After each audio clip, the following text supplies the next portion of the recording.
धारवाडचे इराणी गँग गोंयांत बरेच एक्टिव्ह आसा। मडगांव पुलिसांनी इराणी गँगांतल्या दोगांक चोरयेचे केशींनी धरल्यात। मुख्तार आनी ठाकूर दोगांय चोरांनी एका बायलेचें मंगळसूत्र फाडिल्लें। तांकां 7 दिसांच्या रिमांडार घेतल्यात।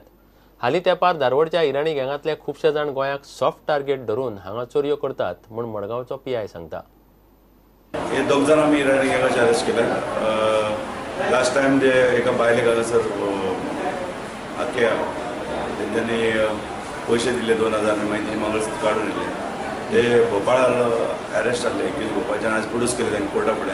आनी आमी मुख्तार अली आनी ठाकूर हे 2 आरोपी आज आमच्या ताब्यान अरेस्ट केले आसात। तांचे रिमांडार व्हरपाचे आसा। सर इराणी गँग हे आनीक आसात? इराणी गँग खूब लोक येतात गोंयांत। सद्या इराणी गँग पुना, मुंबई, धारवाड आनी आतां भोपाळचे ऑल ओव्हर इंडियाचे जे इराणी गँग्स आसा ते गोंयांत येवपाक लागल्यात।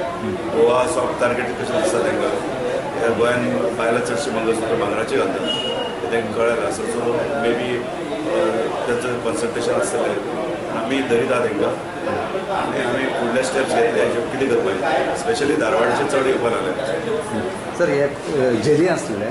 ते जेलीन आसले तेन्ना हांगा केस जाली तेन्ना आमी तांकां कळयलें। मागीर ते अरेस्ट जाले। ते अरेस्ट जावन मागीर आमी हाडपाक गेले पूण आमकां मेळोंक ना। ते दुसऱ्या केसीन घेतले तेंच्यांनी। सो आतां तेंची केस सोंपल्या उपरांत आमकां हाडून दिले तेंची।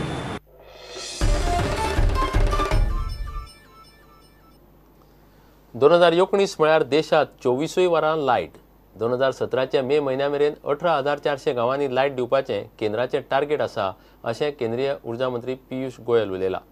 स्मार्ट मिटरा खातीर 25 कोटी मोडटले। लायटीची कंप्लेन करपाक नवो 1912 हो टोल फ्री नंबर केला। गोंयांत राज्याचे वीज मंत्र्यांची 2 दिसांची परिशद सोंपयतना गोयल गोंयच्या मिडिया कडेन उलयलो।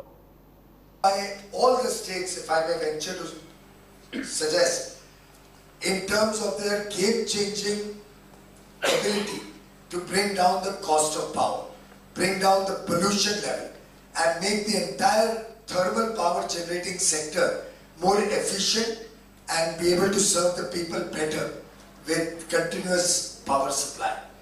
The flexibility and utilization of domestic coal has been very widely welcomed.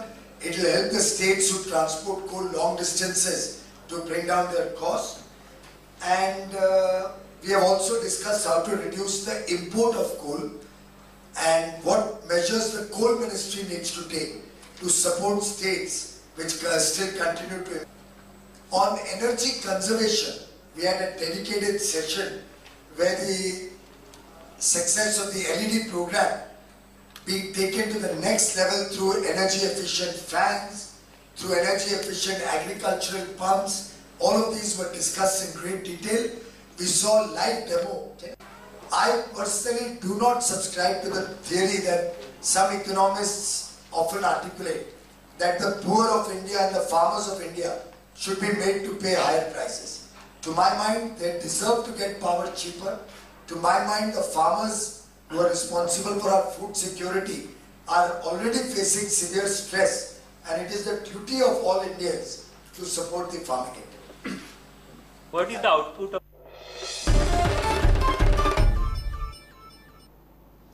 घेऊया एक विराम।